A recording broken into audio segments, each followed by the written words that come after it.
Devadasis, or god servants, are typically young girls in India who are dedicated to the Hindu goddess of fertility, Yalama. Devadasi girls are considered already married to their deity, an idol or temple, so they are forbidden from marrying any mortal, aka a man. While being married to a Hindu god may sound like an honor, today these girls live harsh lives. They are essentially religiously sanctioned prostitutes. Devadasis have to earn their own income by selling themselves or begging on the streets since they are shunned from other professions. Devadasis' lifestyles are very stringent. As one Devadasi explains, if you are hungry, you shall not tell others, nor shall you ask for food. If you are beaten or abused, you shall not retaliate. You must provide shelter to strangers and never tell untruths. Devadasis are most often from the lower castes in India, and their parents have given them up as human offerings in order to appease the gods for their circumstances.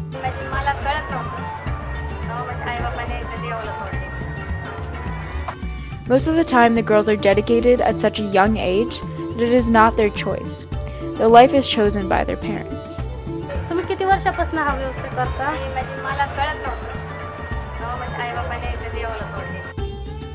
While modern Devadasis live rather oppressive lives, this was not always the case.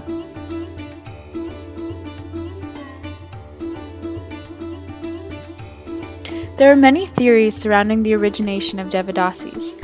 Some experts contend that they originated in the 11th century, as there are ancient texts of rulers surrounded by dancing, devotional women, while others believe that they were originally Buddhist nuns who were forced to change their lifestyles due to the downfall of Buddhism in 1000 AD. Despite the numerous theories concerning the origin, it is agreed upon that the Devadasi tradition has drastically changed over time. The practice at one time was only reserved for women in the upper caste system in India.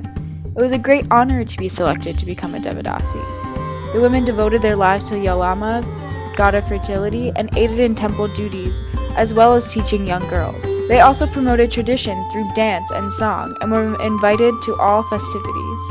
However, the onset of European explorers changed the perception of the movement. Since they were unable to grasp the concept of women sacrificing their lives for God, they immediately thought the culture promoted prostitution. The Devadasis faced much backlash throughout the 18th and 19th centuries. In 1988, the practice was officially outlawed by the Indian government. As a result, the Devadasis became less respected and demoralized. Poor women in the lower caste system perpetuated the Devadasi tradition in order to support their families.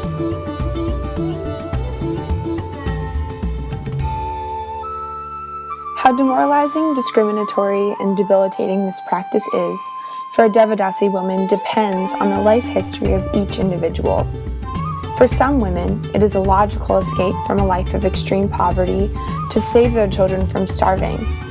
There are women who are so set in their lifestyle that prostitution seems like an easier way of life than weaving baskets. Yet for others, it is a debt trap of pimps and agents that they yearn to escape.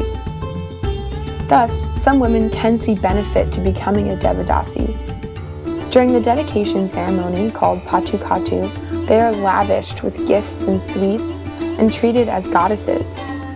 The first few weeks of initiation into the Devadasi lifestyle can be misleading, wherein their first man pays them well for their virginity, and the day-to-day duties don't seem so difficult.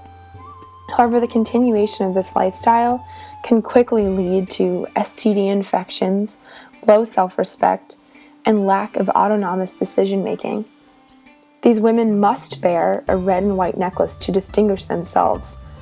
Many Devadasis bear children but are unable to receive emotional or financial support from their children's fathers. Their life expectancy is about 50 years old, much younger than the country's average of 68. Many even take their own lives. It really becomes a question of disparity. How is it that two people, such as a young female Devadasi in South India and a young girl attending grade school in Northern India, can lead drastically different lives for reasons far beyond their control? How do you help a woman who is aware yet complacent with her oppression? How do you empower them to become dissatisfied and refuse this practice? And how do you even begin to change century-old practices? Refusing to be paralyzed by these frustrating questions is often the most difficult part about figuring out what to do and how to react. This ambiguity has not prevented organizations from seeking out justice for those who seem to be trapped in the Devadasi lifestyle. The prevalence of this practice is poorly reported because states within southern India do not acknowledge the practice formally or have reliable records for the National Commission for Women. Thus, raising awareness has become essential in the eradication of this practice. Organizations like Every Child and MASS are led by current Devadasis and collaborate with communities seeking to empower women and eradicate this practice. MASS, for example, is composed of over 5,000 Devadasis and has even campaigned for government programs and provisions such as kinship care, loans, subsidies, land leases, and research into child marriage as a whole. To ensure the success of these types of programs, there must be accountability. For example, government rehabilitation programs for ex-Devadasis offer 400 rupees or $725 a month as a pension for the 46,000 ex-Devadasis. But Devadasis and local NGOs say this amount is a pittance and clearly not enough to deter women from continuing this practice for the money. So while these efforts are noble, an initiative can only realize its fullest potential by making certain that the alternatives to the Devadasi lifestyle are worthwhile and effective. Only then can the Devadasi practice be sustainably left behind.